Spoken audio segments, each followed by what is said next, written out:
Hello TikTokers, want to do another little talk about money. What can I say? If you run a business, if you're self-employed, if you're a director or anything like that, you're always thinking about money, because at the end of the day, that's the only reason you're doing it. Today, I've got a little printout. I've prepared something. Oh, as always, can't ever see it. Oh, there we go. You won't be able to read it all. What I've done is looked at inflation. Now, we all know inflation's going up. It's going up quite fast. The Bank of England have come out saying some stupid things about how us little people, us normal people, shouldn't ask for a pay rise, because if we ask for more money, then we're adding to and exasperating the problem of inflation. Well, that is tripe, absolute tripe. Someone who gets £600,000 a year knows nothing about the little people and the everyday costs of living. So I will never be preached to by someone who is on such a eye-wateringly high salary, who then tells me not to ask for more money.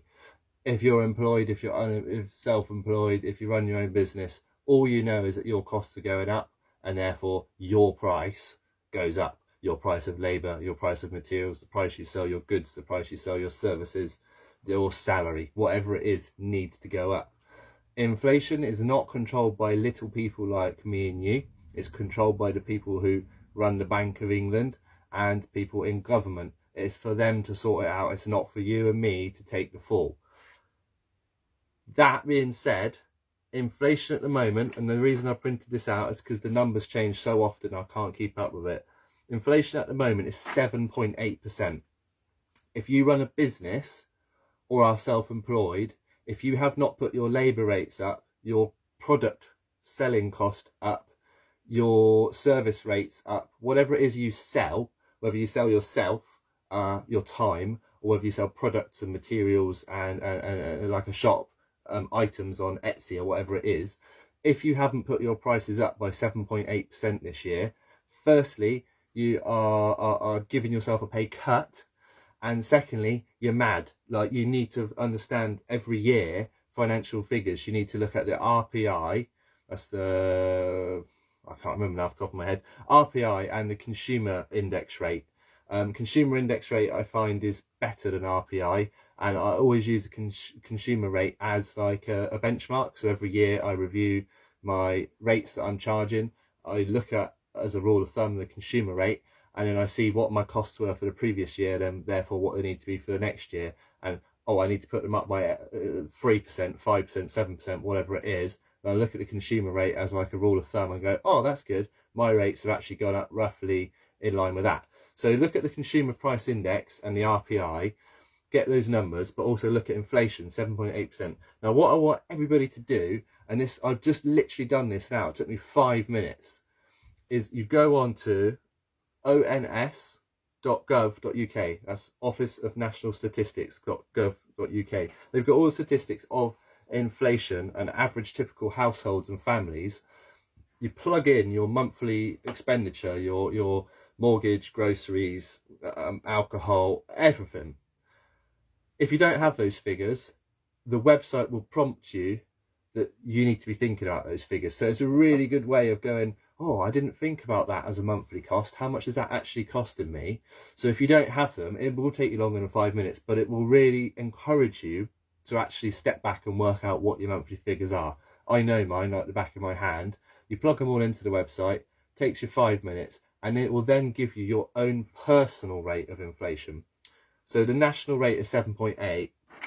My personal rate, that is my personal living costs for this year, that's for my mortgage, my gas, my electric, food, groceries, my personal rate is actually 10.7%, so slightly higher than average. That gives you a really good benchmark of how much your own living costs have gone up. So for me, the actual pound, shilling and pence is £192.31 per month. So let's round it up to 200 quid. My living costs have gone up 200 quid per month. That is a lot. You see on the news people saying that like the cost of energy and everything's gone up, has doubled and all that. Yeah, blah blah blah blah. It's all just numbers floating around. It is in mine, floating around in your head. When you actually see that in black and white, £192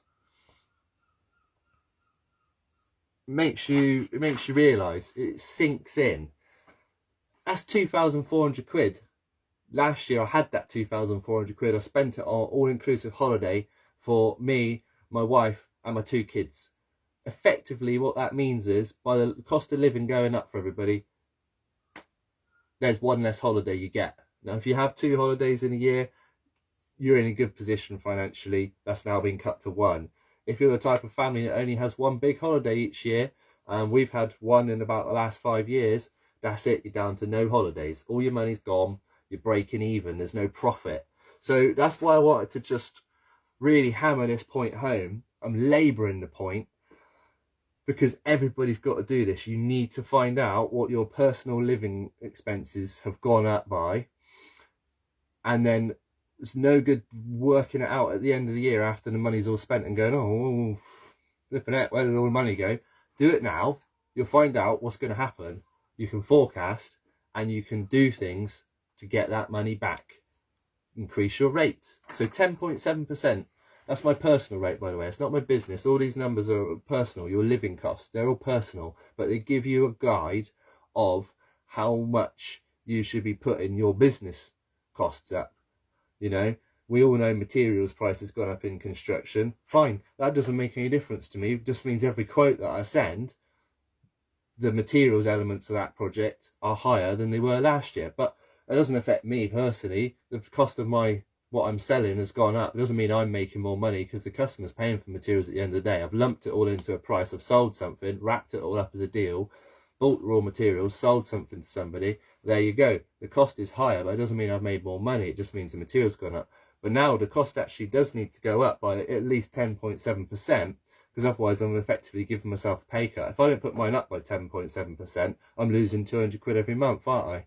Compared to this time last year. So yeah, ons.gov.uk. And then on that page you can scroll down, you can find a little article called "How is inflation affecting your household costs?" ? Click that, fill it in.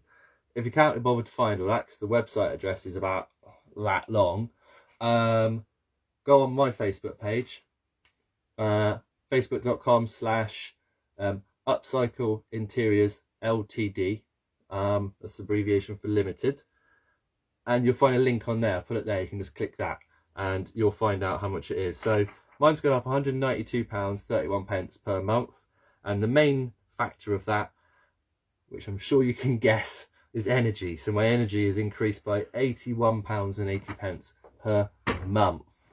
If it wasn't because of this energy scandal going on right now, I wouldn't be bothering to have this conversation, because the price that it would have gone up would be 100 quid. It wouldn't be that significant and that serious that I suddenly have to turn into Martin Lewis and go on Money Saving Expert and preach about helping or advising everyone to forecast their money before it's too late, before the money's all gone and you're sitting here at Christmas going, £2 grand down, no Christmas party for me.